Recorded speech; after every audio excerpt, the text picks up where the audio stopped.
Après la mort d'Alain Delon, la bataille pour l'héritage fait rage entre Hiromi et Anouchka.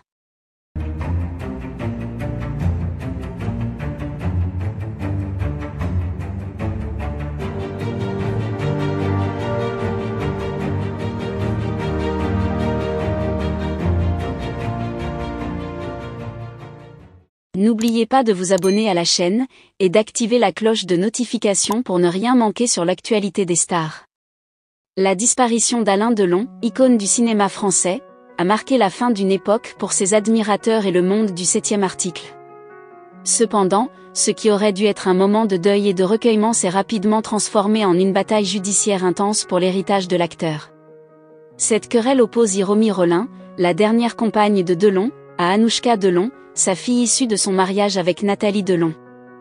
La lutte pour la succession a révélé des tensions familiales profondes, exacerbées par la répartition des biens de l'acteur, estimés à plusieurs millions d'euros. Alain Delon, de son vivant, avait toujours entretenu des relations complexes avec ses proches, ce qui a probablement contribué à l'intensité de cette bataille. Hiromi Rollin, qui a partagé les dernières années de vie de l'acteur, se considère comme l'héritière légitime de la plus grande partie de la fortune de Delon. Elle affirme avoir été une présence constante et dévouée dans sa vie, particulièrement durant ses années de déclin, et estime qu'elle mérite une part substantielle de l'héritage. Anouchka Delon, quant à elle, soutient que l'héritage devrait revenir exclusivement aux enfants d'Alain Delon, conformément aux dernières volontés exprimées par leur père dans ces dernières années. Selon elle, Hiromi Rollin n'aurait jamais eu le soutien total de la famille et n'aurait pas été reconnue comme une partenaire légitime par Alain Delon lui-même. Anouchka, soutenue par ses frères Anthony et Alain Fabien, s'efforce de faire respecter ce qu'elle considère comme les véritables intentions de leur père, à savoir protéger les intérêts de ses enfants. La bataille pour l'héritage a pris un tour particulièrement amer avec l'introduction de documents juridiques et de témoignages contradictoires. Hiromi Rollin prétend détenir des preuves d'un testament non enregistré qui la désigne comme bénéficiaire d'une partie substantielle des biens d'Alain Delon.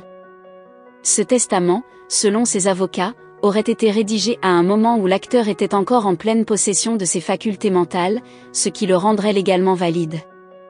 De l'autre côté, Anouchka et ses frères rejettent catégoriquement l'existence d'un tel testament.